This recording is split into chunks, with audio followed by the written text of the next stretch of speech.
Assalamualaikum warahmatullahi wabarakatuh. Pada video kali ini kita akan membahas mengenai konversi koordinat kartesius dan koordinat kutub pada materi trigonometri.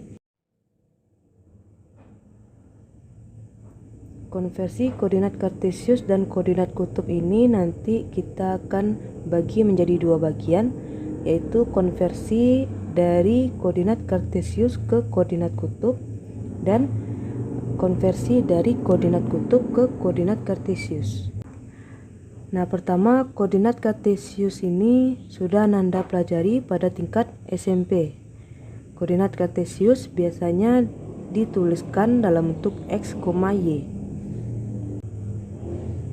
Nah, di sini misalkan ada titik P, x, y. X ini adalah koordinat pada sumbu X mendatar, sedangkan Y ini adalah koordinat pada sumbu Y tegak. Sedangkan untuk sekarang kita juga membahas mengenai koordinat kutub. Koordinat kutub ini kita nyatakan dalam R, theta. Nah, seperti ini, misalkan ada titik P, R, theta. R ini adalah jarak dari titik pusat 0,0 ke titik P. Sedangkan theta ini adalah besar sudut yang terbentuk di antara ruas garis OP dengan sumbu X mendatar. Jadi nanti untuk mencari R, kita akan gunakan teorema Pythagoras dengan memanfaatkan titik X dan Y yang diketahui nanti. Dan tetanya ini atau besar sudutnya nanti kita gunakan perbandingan trigonometri, yaitu tan theta ya. Jadi nanti kita tentukan besar sudutnya dengan mencari tan tetanya terlebih dahulu. Pertama, kita bahas konversi dari koordinat kartesius ke koordinat kutub. Jika diketahui koordinat kartesiusnya x, y, maka untuk menentukan koordinat kutubnya r, theta-nya dapat kita gunakan rumus. R-nya bisa kita gunakan rumus akar dari x kuadrat ditambah y kuadrat. Ini kita peroleh dengan memanfaatkan teorema Pythagoras. Lalu untuk tan theta-nya sama dengan y per x.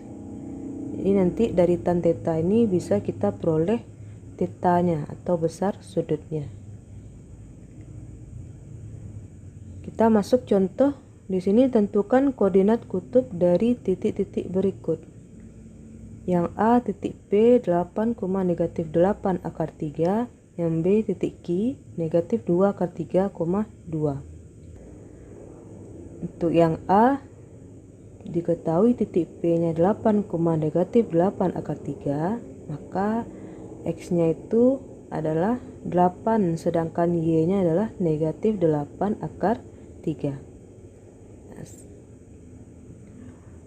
Nah, pertama kita cari R nya terlebih dahulu. Kita gunakan rumus akar dari X kuadrat ditambah Y kuadrat. Lalu kita substitusi atau kita ganti X ini dengan 8 ya.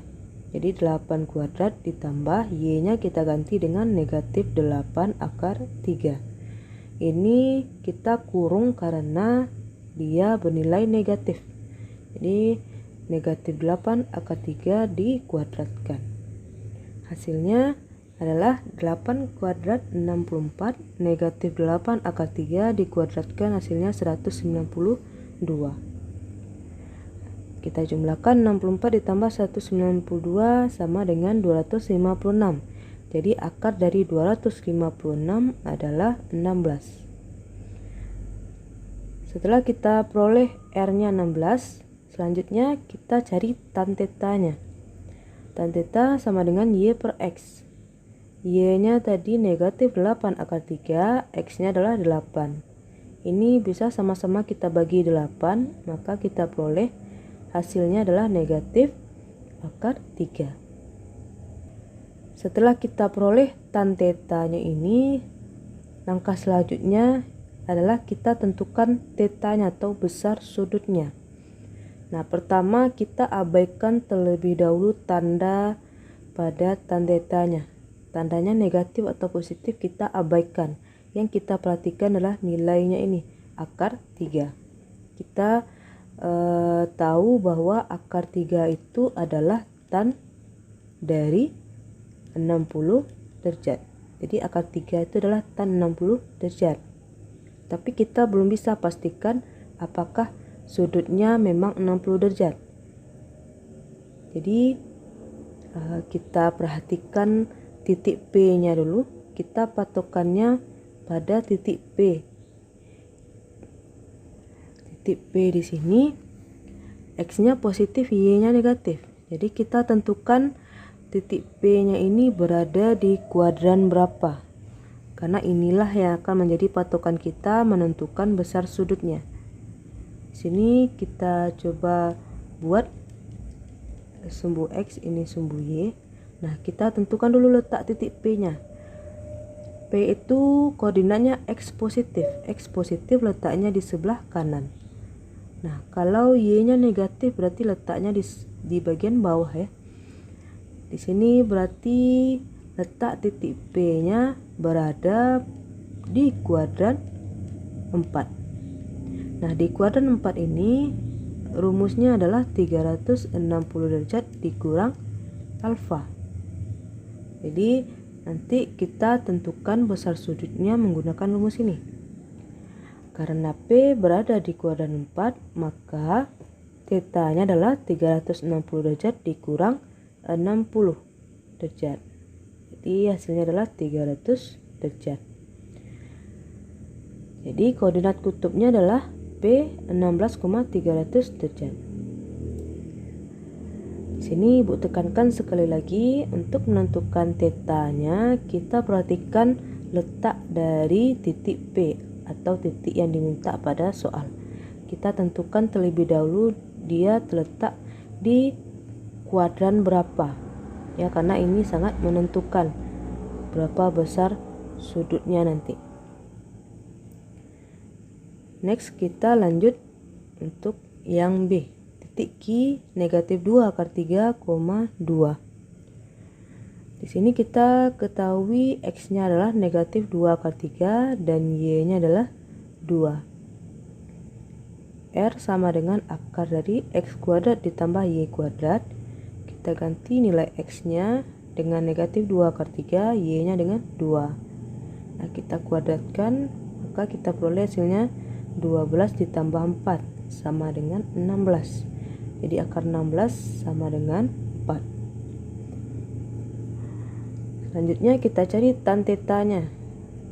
Rumusnya Y per X. Y-nya kita ganti dengan 2, X-nya ganti dengan negatif 2 akar 3. Lalu kita sama-sama bagi 2, kita peroleh hasilnya negatif 1 per akar 3. Nah, di sini karena penyebutnya dalam bentuk akar, maka harus kita rasionalkan. Cara merasionalkannya, kita kali pembilang dan penyebut dengan sekawan dari penyebutnya. Nah, di sini karena penyebutnya akar 3, sekawannya adalah akar 3. Makanya sama-sama kita kali akar 3 per akar 3. Negatif 1 dikali akar 3, negatif akar 3. Akar 3 dikali akar 3, nanti hasilnya adalah 3. Jadi kita peroleh negatif akar 3 per 3. Atau ini bisa juga kita buat dalam bentuk negatif 1/3 akar 3. Yang kita perhatikan adalah nilai 1/3 akar 3-nya. Untuk yang tandanya ini kita abaikan terlebih dahulu. Ingat kembali 1/3 akar 3 ini adalah tan 30 derajat ya. Jadi kita perhatikan tan 30 derajat. Setelah itu tentukan titik Q-nya ini berada pada kuadran berapa. Kita buat di sini. Ini X, ini sumbu Y. Nah, Q-nya X-nya bernilai negatif, Y-nya positif. Kalau X negatif itu letaknya di sebelah kiri, Y positif letaknya bagian atas. Jadi letak titik Q itu adalah di kuadran 2 ya, di kuadran 2. Ini rumusnya adalah 180 dikurang alfa. Setelah kita tahu bahwa titik Q itu terletak di kuadran 2, maka kita gunakan rumus sudut berelasi 180 derajat dikurang alfa. Karena Q berada di kuadran 2, maka tetanya adalah 180 derajat dikurang 30 derajat. Maka kita peroleh hasilnya adalah 150 derajat. Nah, di sini otomatis kalau kita tahu letak kuadran dari titik Q ini, maka kita coba perhatikan nilai tan tetanya. Di sini tan tetanya bernilai negatif. Di kuadran 2 tan juga bernilai negatif. Begitu juga contoh untuk yang A tadi. Untuk yang A tadi di kuadran 4 tannya juga bernilai negatif. Jadi intinya kita harus tahu letak dari titik Q dan titik P yang ditanya. Dia letaknya di kuadran berapa? Kita buat kesimpulannya, jadi koordinat kutubnya adalah Q 4,150 derajat. Oke, sekian dulu materi kita pada video kali ini. Selanjutnya nanti kita bahas konversi koordinat kutub ke koordinat kartesius. Jika ada kesalahan, Ibu mohon maaf. Assalamualaikum warahmatullahi wabarakatuh.